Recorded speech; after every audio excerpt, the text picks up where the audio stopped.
the first big effort in the direction to meet the Supreme Court's order that democracy in Jammu and Kashmir must be restored and must return to the valley by September 30th. The Election Commission has made that announcement of the dates of elections in Jammu and Kashmir. There will be a three-phase election, the first one on September 18th. The second phase will be held on 25th of September, and the final phase of Jammu and Kashmir will be on October 1st. In fact, the counting for both the states of Jammu and Kashmir and Haryana, remember 90 seats of Haryana also go to polls on October 1st in a single phase, and the counting for both these assemblies will be held on October 4th. In preparations for the elections, the Election Commission had visited the valley, and it had published the final voter list and it has in fact said that it will be publishing the final voter list by August 20th, a day after the Amarnath Yatra ends. Around 87 lakh voters are expected to vote in what will be seen as a big event of democracy happening for the first time since the abrogation of Article 370 in 2019. Both the states of Jammu and Kashmir and, of course, it's a union territory right now, and Haryana will be seeing elections, and the counting will be on October 4th. What about the other two states, crucial states of Jharkhand and Maharashtra? The Election Commission said that dates will be announced at a later stage. We have Sajjan Kumar joining us live and also Surendra Sharma. But first, coming to you, Sajjan, it's a big day, certainly, that it was long waiting. There was a lot of discussion. When will democracy return?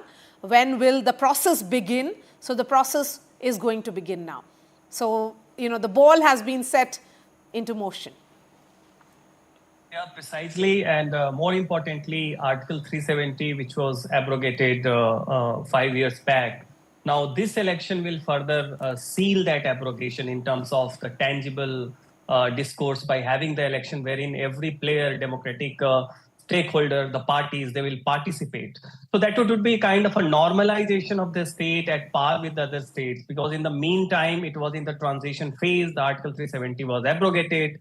Jammu and Kashmir was one state, but the parliamentary and election, which is the most popular democratic exercise, was due. So certainly the context for Jammu and Kashmir is that the state has many security challenges, and that would be a Herculean task. But nevertheless, this process is something that will be the closing chapter of Article 370 in spirit. While for Haryana, it would be more like the normal politics of testing the water for both the BJP and the Congress, and therefore the community-centric dimensions of Jat versus non-Jats, and therefore the consolidation of Jats in favor of Congress this time is giving at least a head start to the Congress in the perception war. In reality, it may be slightly closer, but at least in perception, Haryana is where the BJP has to kind of neutralize the anti-incumbency, and that is going to be a tough task. So these two elections are both important for the democratic discourse, but one has a security kind of a centric concerns. But nevertheless, in the backdrop of Article 370's abrogation, this election will also test the popular participation and mandate in Lok Sabha election, wherein the concern was that the voting percentage was dipping down. Suppose this time, and that is the Herculean task of the Election Commission, it sounded quite confident also. If the electoral participation this time in Jammu and Kashmir will increase, irrespective of all the political parties and their own agenda, this would be a victory of the democratic discourse into the state of Jammu and Kashmir, and it would be the final kind of, Sajjan, I agree with you. It was long anticipated, and finally we will be seeing that. We have a senior journalist joining us also from Jammu, Surendra Sharma. Mr. Sharma, what is, the recently held Lok Sabha polls gave a lot of confidence perhaps to Election Commission and to all the observers that Jammu and Kashmir is yearning for that democratic process to begin. And now we are seeing that. Would you say that this record participation that we saw during Lok Sabha will also be something that we'll be seeing in the assembly elections? Can I speak in Hindi? Please go It will ahead. be more बोलिए. comfortable and more ji to बिल्कुल explain more बिल्कुल. things in it. Okay, thank you. देखिए, जिस तरह से जम्मू कश्मीर में लोकसभा के चुनाव हुए, जम्मू कश्मीर में लोकसभा चुनाव में लोगों का एक ओवरवेलमिंग पार्टिसिपेशन होना, वोट परसेंटेज पहली बार जम्मू कश्मीर की हिस्ट्री में 58% पोलिंग होना, एक बात। दूसरा ये कि जम्मू कश्मीर में सिक्योरिटी सिनेरियो को लेकर अब भी लोगों को और पॉलिटिकल पार्टीज को लग रहा था कि शायद इस बार भी सिक्योरिटी का हवाला देकर कहीं जम्मू कश्मीर के चुनाव टाल ना दिए जाएं। लेकिन दूसरी तरफ रैंडमली आप देखिए कि सरकार जम्मू कश्मीर में लगातार बेहतर हालात की बात कर रही थी। जम्मू कश्मीर में G20 समिट का होना, टूरिस्ट जो है वो 1 करोड़ 1.25 करोड़ के आसपास टूरिस्ट का आना, तो ये सारी चीजें। और तीसरी बात ये की सुप्रीम कोर्ट की डेडलाइन, तो ये तीनों बातों को अगर हम एक साथ जोड़कर देखें तो हमें लग रहा था कि इलेक्शन कमीशन के लिए इस बार थोड़ा दाएं बाएं होने की गुंजाइश कम हो गई है, थोड़ा इलेक्शन से खिसकने की गुंजाइश बहुत कम हो गई थी। तो उस लिहाज से भी ये देखा जा रहा था। और जम्मू कश्मीर में जैसा अभी इलेक्शन कमीशन ऑफ इंडिया ने दौरा भी किया, और जम्मू की प्रेस कॉन्फ्रेंस में जो उन्होंने कैटेगोरिकली कहा कि हालात का हवाला देकर सिक्योरिटी सिनेरियो की वजह से हम बार बार इलेक्शन को डिरेल नहीं कर सकते हैं, ये एक बहुत बड़ी बात थी, बहुत इंपॉर्टेंट स्टेटमेंट थी इलेक्शन कमीशन ऑफ इंडिया की। तो उससे लग रहा था कि इस साल जम्मू कश्मीर में चुनाव कराना इलेक्शन कमीशन के लिए जो है वो जरूरी होगा, क्योंकि सुप्रीम कोर्ट की डेडलाइन भी है। गवर्नमेंट खुद भी क्लेम कर रही है कि जम्मू कश्मीर के हालात बेहतर हुए हैं। पार्लियामेंट इलेक्शन में ओवरवेलमिंग रिस्पांस और वोट परसेंटेज बड़ा हाई होना, तो ये सारी बातें इंडिकेट कर रही थी कि इस बार जम्मू कश्मीर में इलेक्शन होने के आसार पूरी तरह से बनते हुए दिखाई दे रहे थे। Absolutely. I mean, it was historic participation that was seen in Lok Sabha elections, highest in many decades, with the average being around 58.58%. We have Nazir Masoodi, my colleague, joining us from Srinagar.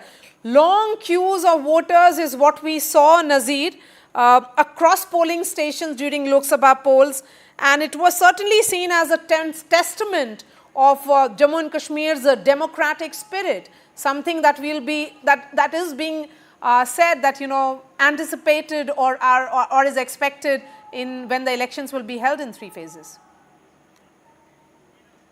Exactly. Unfortunately, there has been, gap between the narrative in the rest of the country and the reality on the ground.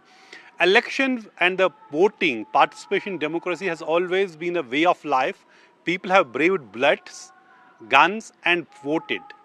Boycott calls, and so many people have been killed for just their right to vote by militants. So now when militancy was actually waning, situation was getting better, people were asking one question: why elections are not happening? So after reorganization of Jammu and Kashmir was stripped of its special status under 370. Then after year, people were asking why government is not holding elections. There was delimitation, there was redrawing of the boundaries. So many things were happening. Finally, election commission announcing election, despite the fact that many people were actually pending a doomsday-like situation in Jammu and Kashmir because of the spate of attacks in Jammu region, where security force, particularly army, have been suffering large number of casualties, which is really unprecedented.